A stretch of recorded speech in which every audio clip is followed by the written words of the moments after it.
Katika utekelezaji wa majukumu ya mamlaka ya maabara mkemia mkuu wa serikali, tunaongozwa katika kutekeleza na sheria 3. Sheria mojawapo ni ile sheria ya usimamizi wa vinasaba vya binadamu.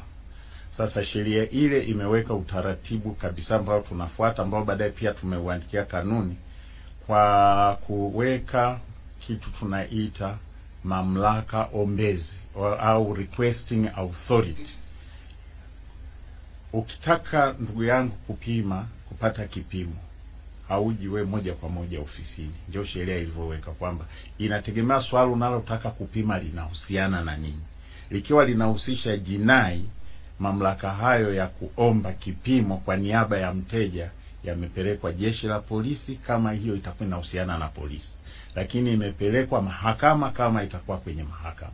Lakini la kijamii kama hilo unalosema hili la kuthibitisha uhalali wa mzazi kwa mtoto, hilo wamepewa maafisa ustawi wa jamii wanaotambulika kwenye manispaa zetu, kwenye miji yetu. Lakini hata wakili ambaye ameandikishwa au amesajiliwa.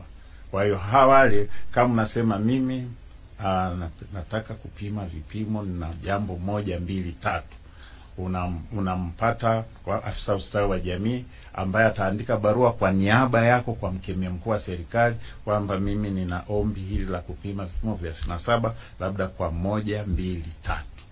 Baada ya hapo ukishakuwa umeleta ile barua, mara nyingi unapokelewa.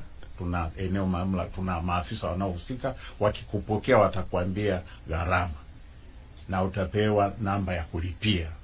Sasa gharama kama ilivyopitishwa na bodi yetu ya wakurugenzi toka kule 2005 hasa tulivyoanza kutoa hii huduma, ilikuwa shilingi 100,000 kwa kila unayemchukua sampuli. Lakini kadiri ya siku zinavyoenda gharama zimeongezeka za mitambo, za vitendanishi na wakati ule. Kwa hiyo kipindi chote hiki mpaka mwaka jana serikali imekuwa ikichukua sehemu kubwa ya kulipia, kwa sababu ukiangalia kwa kuweza kufanya uchunguzi wa sampuli moja, uchunguzi wa vinasaba una hatua nyingi sana. Ndio maana unasema huwezi kutoa majibu kabla ya masaa 12, na hapo itategemea.